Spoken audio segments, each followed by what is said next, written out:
Hello hello hello hello दोस्तों। Actual में एक हम लोग का एग्ज़ाम शेड्यूल्ड है श्रीमद् भागवत गीता और उपनिषद। कई सारे दोस्तों ने मुझे बताया कि भैया कुछ इसको एक बढ़िया सा एक श्रीमद् भागवत गीता पे एक वो वीडियो बनाए। तो काफ़ी अध्ययन के बाद ये श्रीमद् भागवत गीता भी मेरे साथ ही है। तो एक एक टू द पॉइंट हमने 18 अध्याय को संकलित करके एक टू द पॉइंट एक छोटा सा अपने शब्दों में बताने की कोशिश की है। तो अब इसको ज़्यादा समय न लेते हुए मैं टू द पॉइंट ही आता हूँ। श्रीमद् भागवत गीता तो वैसे तो काफ़ी बड़ा ये एक ग्रंथ है, लेकिन इसके प्रथम अध्याय को अगर हम कहें तो अर्जुन विषाद योग है। इसमें करीब 47 श्लोकों के माध्यम में श्री कृष्ण भगवान श्री कृष्ण जो है अर्जुन की मन स्थिति का वर्णन करते हैं कि किस तरह अर्जुन अपने सगे संबंधियों से के प्रति उनको मोह हो गया था।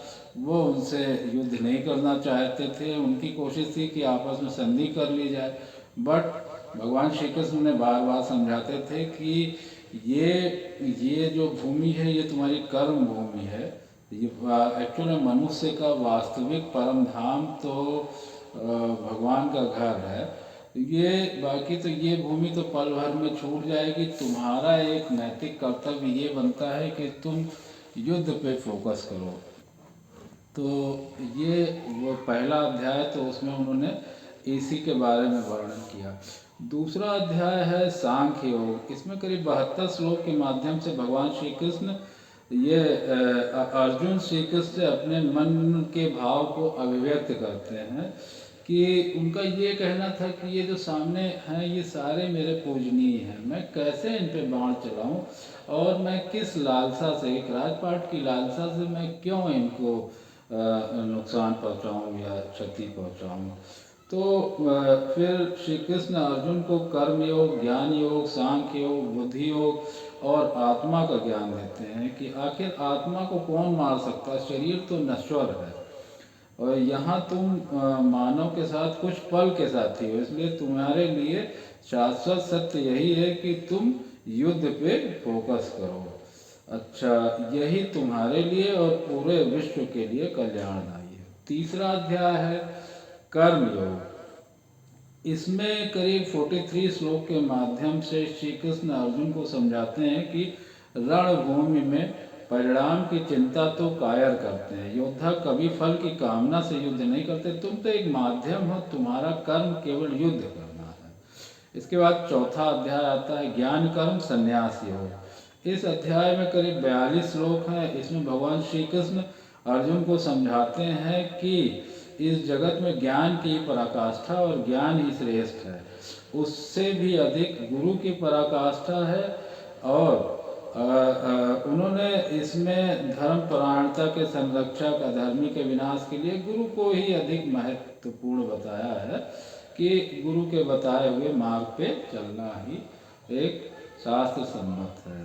इसके बाद पांचवा अध्याय आता है कर्म संन्यास योग। इसमें 29 श्लोकों के माध्यम से अर्जुन इसमें श्री कृष्ण जी से पूछते हैं कि कर्म योग और ज्ञान योग दोनों में से कौन सा उत्तम है। इस पर तब भगवान श्री कृष्ण कहते हैं कि दोनों का लक्ष्य तो एक ही है, परंतु कर्म योग बेहतर है क्योंकि कर्म करने से सच्चे ज्ञान का अनुभव होता है। छठे अध्याय को आत्म संयम योग कहते हैं। करीब 47 श्लोक के माध्यम से इसमें भगवान श्री कृष्ण अर्जुन को अष्टांग योग के बारे में बताते हैं, किस प्रकार मन की दुविधा को दूर किया जाता है, कैसे मन को एकाग्र और मन के अंतःकरण को शुद्धि किया जाता है। क्योंकि अर्जुन काफ़ी विचलित हो गए थे तो उनको थोड़ा एक कंसंट्रेट करने के लिए उन्होंने इस अध्याय में मन की दुविधा को दूर करने का योग बताया है। सप्तम अध्याय ज्ञान विज्ञान योग है। इसमें करीब 30 श्लोकों के माध्यम से ये कहा गया है कि संसार शाश्वत नहीं है, यहाँ कुछ भी अमर नहीं है, एक दिन सब नष्ट हो जाना है, इसलिए तुम्हें किसी चीज़ की चिंता नहीं करनी है, केवल अपने कर्म पे ध्यान देना है। आठवें अध्याय को अक्षर ब्रह्म योग कहते हैं। इस अध्याय में करीब 28 श्लोक हैं। इसमें यह कहा गया कि अक्षर ही ब्रह्मा है उसकी शक्ति से ही सब कुछ चलता है। इसलिए तू उस परमात्मा का चिंतन कर। इस जगत में स्वर्ग और नरक का सिद्धांत भी शामिल किया गया है। इससे मृत्यु से पहले व्यक्ति की को सोच, आध्यात्मिक शक्ति तथा नरक और स्वर्ग को में जाने की राह के बारे में बताया गया है। 9वां अध्याय क्या है? राज विद्या राज गुहा योग। इसमें 34 श्लोकों की मदद से बताया गया है कि अर्जुन से कहा गया है कि तुम अपनी आंतरिक शक्ति को पहचानते हुए श्री कृष्ण की आंतरिक ऊर्जा सृष्टि को व्याप्त बनाती है, उसका सृजन करती है, पूरे ब्रह्मांड को नष्ट कर देती है, जो कि आत्मा को मेरे में एक ही भाव करने से ये प्राप्त होता है। 10वां है विभूति योग। इसमें करीब 42 श्लोकों के माध्यम से भगवान श्री कृष्ण अर्जुन से कहते हैं कि मैं ही इस संपूर्ण जगत माया की योग माया हूँ, इसलिए मेरे को एक तत्व मानो। श्री कृष्ण अर्जुन को बताते हैं किस प्रकार तत्वों और आध्यात्मिक अस्तित्व के अंतर का कारण बनते हैं, जो कि उस परमात्मा से चिन्हित हैं। 11वें को विश्व स्वरूप दर्शन योग कहते हैं। इसमें करीब 55 श्लोकों की मदद से भगवान श्री कृष्ण कहते हैं कि मुझ में ये समस्त संसार समाहित है। अर्जुन के आग्रह पे वो अपना विश्व रूप धारण करके दिखाते हैं, जिसे देख के अर्जुन आश्चर्यचकित हो जाते हैं। अच्छा, 12वां है भक्ति योग। इसमें 20 श्लोकों के माध्यम से भगवान श्री कृष्ण अर्जुन को ये समझाते हैं कि भक्ति ही मुक्ति का एकमात्र द्वार है। फिर 13वां अध्याय क्षेत्र क्षत्रज्ञ विज्ञान योग। इसमें करीब 34 श्लोक हैं। इसमें श्री कृष्ण अर्जुन को क्षेत्र और क्षेत्रज्ञ के भेद को तथा विकार सहित प्रकृति से छूटने के उपाय को बताते हैं। अच्छा, इसमें श्री कृष्ण अर्जुन को ज्ञान के बारे में तथा सत्व रज और तम गुणों द्वारा अच्छी योनि में जन्म लेने के उपाय भी बताते हैं, जो समस्त प्राणियों के लिए मार्गदर्शक है। 14वें अध्याय को गणत्रय विभाग योग कहते हैं। इसमें 27 श्लोकों की मदद से भगवान श्री कृष्ण कहते हैं कि ये अविनाशी परब्रह्म का और अमृत तथा नित्य धर्म का और अखंड एकरस आनंद का मैं ही एक आश्रय हूँ। इसमें भी श्री कृष्ण सत्व रज और तम गुणों का तथा मनुष्य के उत्तम मध्यम अन्य गतियों का विस्तार पूर्वक वर्णन करते हैं। इसमें एकात्मिक सुख और यह सब मेरे ही नाम है। अंत में इन गुणों को पाने का उपाय, इसका फल बताया गया है, अर्थात इन सब का मैं ही आश्रय हूँ। 15वां अध्याय है पुरुषोत्तम योग। इसमें करीब 20 श्लोक के माध्यम से भगवान श्री कृष्ण कहते हैं दैवी प्रकृति और ज्ञानी पुरुष सर्व प्रकार से मेरा भजन करेंगे और आसुरी प्रकृति के लोग मेरा उपहास करेंगे।